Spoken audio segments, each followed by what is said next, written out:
जय श्री श्याम साथियों, कैसे हैं आप सब। स्वागत है आपका एक बार फिर आपके अपने YouTube channel Shri Shyam classes में। जी हाँ साथियों, आंसर की आ चुकी है।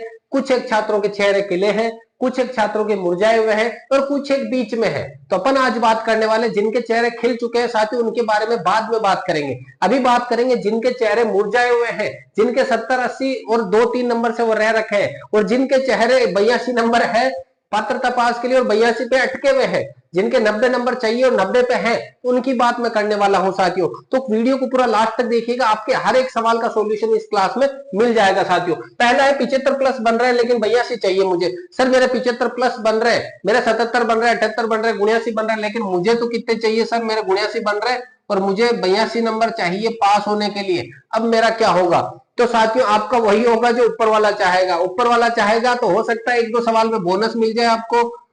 एक दो सवाल में बोनस का मतलब है लेवल सेकंड में, जो ध्यान देना साथियों, लेवल सेकंड में, लेवल जो सेकंड है ना, उसके अंदर साइकोलॉजी के अंदर, किसमें, साइको के अंदर दो सवाल ऐसे हैं जिनके अंदर दो दो ऑप्शन माने हैं, बी डी और ए सी, कुछ ऐसा दो ऑप्शन माने हैं। तो साथियों जब दो ऑप्शन के मानते हैं ना, तो वहां गुंजाइश रहती है बोनस अंक मिलने की। लेकिन उन्होंने कहा कि ए वाले सही है, सी वाले भी सही है, डी वाले सही है, डी वाले भी सही है, लेकिन साथियों गुंजाइश रहती है उस प्रश्नों में बोनस अंक मिलने की। तो ये जरूर है 100% ये विवाद कोर्ट में जाएगा और हो सकता है यहां से आपको 2 नंबर बोनस के मिल जाए साथियों, 2 नंबर बोनस के मिल जाए अगर आपके ये दोनों प्रश्न सही नहीं है तो। और अगर सही है तो बात अलग है। इसके अलावा साथियों नॉर्मलाइजेशन में भी फर्क पड़ सकता है। नॉर्मलाइजेशन का भी यहां मैं बताऊंगा किस प्रकार से फर्क पड़ सकता है कि सर अब मुझे तो लाने तो 90 थे लेकिन मेरे 85 आ रहे हैं, अब मैं क्या करूं, 5 नंबर कम रह रहे हैं। तो साथियों 5 नंबर कम रह रहे हैं तो नॉर्मलाइजेशन में भी 1 से 2 नंबर बढ़ सकते हैं।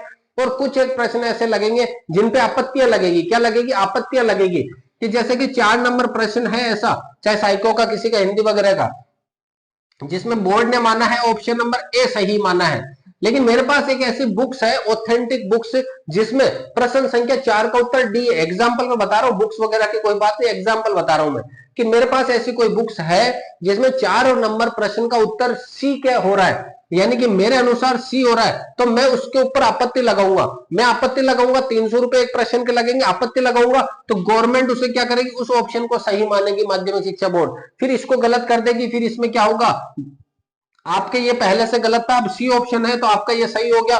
इस प्रकार से अगर आपके पास प्रश्न मिल सकते हैं तो साथियों, लेकिन गुंजाइश बहुत कम है आपत्तियां लगने वाले प्रश्नों की साथियों, क्योंकि साइकोलॉजी के अंदर हो सकता है आप आपत्ति लगाओ 2-3 प्रश्नों में, लेकिन आपके जीके के प्रश्नों में आपत्ति लगना मुश्किल है साथियों, हिंदी के प्रश्नों में आपत्ति लगना मुश्किल है। तो साथियों यहां बात करें तो इस प्रकार से अगर आपके नॉर्मलाइजेशन में भी और बोनस अंक में, और जो डिलीट होने वाले प्रश्न है, जैसे ये दोनों प्रश्न है जो डिलीट होने की संभावना रहेगी या बोनस अंक की संभावना रहेगी, तो वहां पर इनमें अंक बढ़ोतरी हो सकती है साथियों। ईडब्ल्यूएस है, ओबीसी है, लेकिन फॉर्म में जनरल से भर दिया, अब क्या करें सर, हमारे जनरल, हमारे नंबर आ रहे हैं 85 आ रहे हैं मेरे, लेकिन मैंने फॉर्म में गलती से जनरल कैटेगरी सिलेक्ट कर ली, लेकिन मेरे पास ओबीसी का प्रमाण पत्र है। सर मेरे पास ईडब्ल्यूएस है लेकिन मैंने फॉर्म भरते समय आपके जनरल से भर दिया, लेकिन अब एडमिट कार्ड में भी जनरल आ गया, अब मैं क्या करूं साथियों। अब यह सवाल है कि अगर काश मैंने उस समय ईडब्ल्यूएस लगाया होता तो आज मैं पास होता या पास होती। तो साथियों ये गलती आपकी है, इसकी सजा भी आपको भुगतनी पड़ेगी। अब उसमें कोई संशोधन नहीं हो सकता कि सर मैंने ईडब्ल्यूएस है लेकिन मैंने गलती से, जैसे कि मेरे नंबर आ रहे 85, मेरे पास ईडब्ल्यूएस है, ओबीसी प्रमाण पत्र है, एमबीसी है, एससी है, एसटी है, लेकिन मैंने लगाया नहीं तो आप जनरल में काउंट हुए। एडमिट कार्ड में भी क्या आया, आपके जनरल आया है, एडमिट कार्ड में क्या आया साथियों, जनरल आ गया।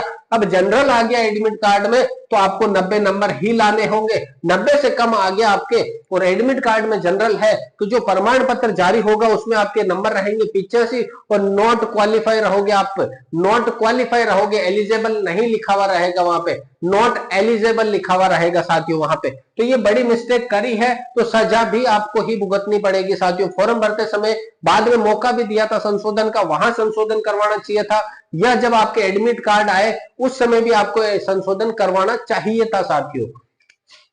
बोनस अंक की मैंने बात करी है, 2 लेवल सेकंड में तो ये हो गए, इसके अलावा बोनस अंक लेवल फर्स्ट में 2 अंक मिले हैं, लेवल फर्स्ट में 2 अंक बोनस के मिले हैं साथियों। और लेवल सेकंड की बात करें, लेवल सेकंड में भी दोनों पारियों में एक एक बोनस का मिला है।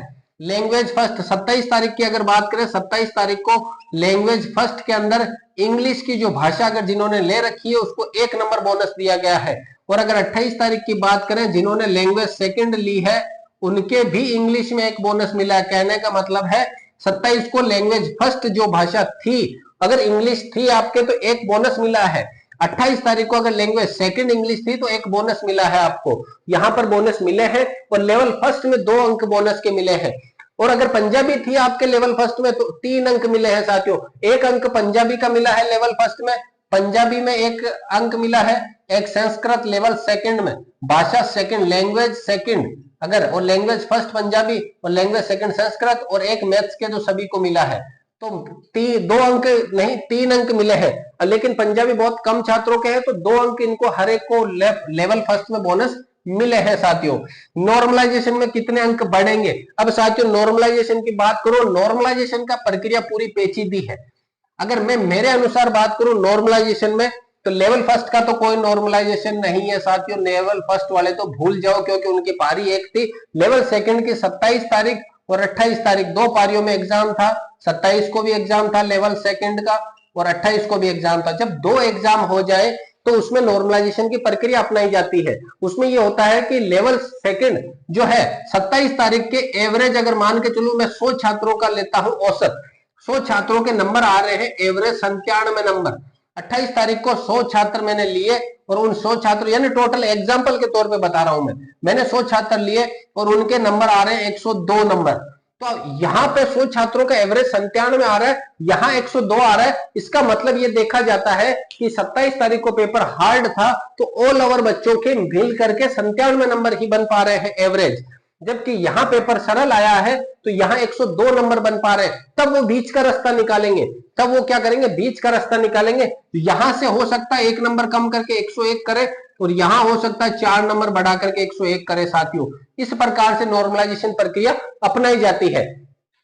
तो ये प्रक्रिया अगर अपनाई जाती है तो साथियों मैं कहता हूं 27 तारीख वालों को फायदा होगा, 27 को फायदा हो सकता है। अब कुछ कह रहे हैं कि सर 28 का पेपर हार्ड था, तो साथियों हार्ड का और सरल का पता अपन बाहर बैठे बैठे देखते हैं तो पेपर अपन को सरल ही लगता है कि मैं ये भी कर दूंगा ये भी कर दूंगा। जब एग्जाम सेंटर में बैठते हैं, जब माइंड के ऊपर प्रेशर रहता है, जब रिश्तेदारों की ताने सुनने के बाद प्रेशर के अंदर बैठ करके जब वो 3 घंटे तनावपूर्ण आपके निकलते हैं, तब पता चलता है कि पेपर का लेवल कैसा था। साथियों बाहर बैठ के मैं नहीं कह सकता कि पेपर का लेवल कैसा था। पेपर मेरे लिए दोनों के दोनों बराबर थे, लेकिन जो एवरेज स्कोर देखा जाएगा 27 और 28 तारीख का, उस एवरेज स्कोर के आधार पर पता चलेगा कि पेपर का लेवल किस प्रकार का था। तो पेपर के लेवल की मैंने बताई नॉर्मलाइजेशन इस प्रकार से हो सकता है। मेरे अकॉर्डिंग 27 तारीख को पेपर की संभावना रहेगी कि 27 वालों के बढ़ जाए, क्योंकि 28 वालों का जो पेपर हुआ था उनको अनुमान लग गया था कि 27 में ये प्रश्न आ रहे हैं, इस लेवल के आ रहे हैं, तो 28 को भी इसी प्रकार के लेवल के प्रश्न बनेंगे साथियों।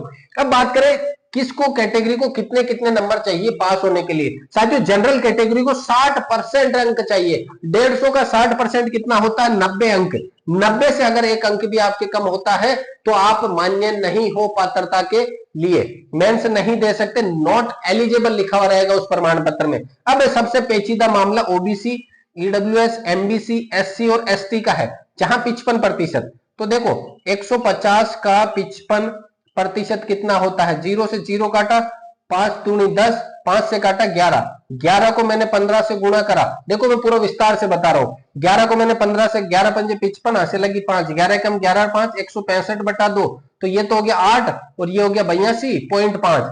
तो 82.5 नंबर चाहिए। लेकिन पिछले साल जब बात करें, मामला हाईकोर्ट में गया था और हाईकोर्ट ने यह आश्वासन दिया था कि जिनके 82 नंबर सही है, 55% का मतलब है 82 नंबर वाले के लिए भी आप एलिजिबल करो इनको। और 82 नंबर वालों को पहले रोका गया था, उनको एलिजिबल का सर्टिफिकेट नहीं दिया, लेकिन बाद में जब कोर्ट ने आदेश दिया तो 82 नंबर वालों को पात्र माना है साथियों। तो अगर आपके 82 नंबर एग्जैक्ट बन रहे हैं तो आप पात्र है। बस दिक्कत यह है कि नॉर्मलाइजेशन में या कोई प्रश्न आपने खाली छोड़ दिया है तो उस खाली प्रश्न छोड़े हुए की 1/3 माइनस मार्किंग होगी, तो 1/3 होगी, तो उसकी वजह से भी आप पीछे जा सकते हो।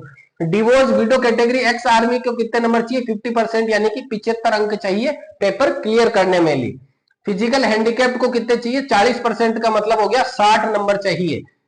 एसटी, देखो एसटी एक तो यहां पर है, एक एसटी जाति यहां पर है, लेकिन ये वाले क्या है, टीएसपी एरिया में है।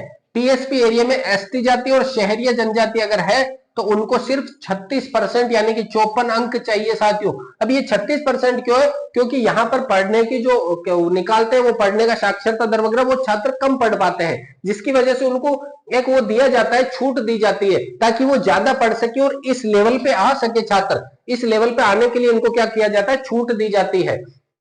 तो साथियों बोनस अंक आप 100% समझ गए होंगे, नॉर्मलाइजेशन प्रक्रिया समझ गए होंगे। अगर नंबर कम बन रहे तो अभी घबराना नहीं है। आपके पास अगर आपको लग रहा है कि सर 70 ही बन रहे, अब तो हमारा कुछ भी नहीं हो सकता, तो मैं बेस्ट विकल्प बताता हूं, आपको निराश नहीं होना है।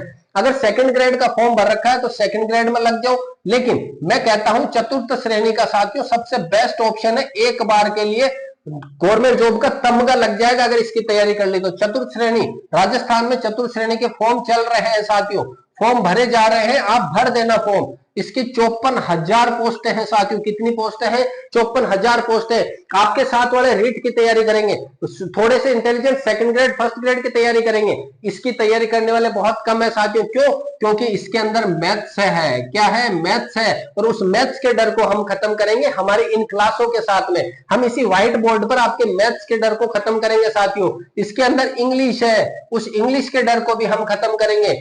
इसके अंदर जीके है, जीके का डर आपके वैसे ही खत्म है। इसके अंदर हिंदी है, हिंदी का डर जिस प्रकार से हमने पात्रता में खत्म करा था छोटी छोटी क्लासें ला करके, उसी प्रकार से इसके अंदर हम डर खत्म करेंगे साथियों। तो जिनके कम नंबर है निराश नहीं होना है, चतुर्थ श्रेणी का तैयारी कीजिए। इसके अंदर चांस ज्यादा है कि आपके एक थप्पा लग जाए। किसका थप्पा लग जाए, गवर्नमेंट जॉब का। गवर्नमेंट जॉब का थप्पे के लिए ही तो अपन भागदौड़ कर रहे हैं, उस थप्पे लगाने के लिए ये भर्ती सबसे बेस्ट है साथियों। मैं कहता हूं दिन रात लग जाओ, पड़ोसियों के जो ताने हैं उनको कानों के अंदर रखो, बाहर मत आने दो, और उनको जवाब देना है किसके द्वारा, गवर्नमेंट जॉब के तमगे के द्वारा साथियों। तो अगर क्लास पसंद आई है तो वीडियो को लाइक करें, दोस्तों के साथ शेयर जरूर कीजिएगा इस चैनल को। मिलते हैं अगली क्लास में, तब तक के लिए जय हिंद, वंदे मातरम।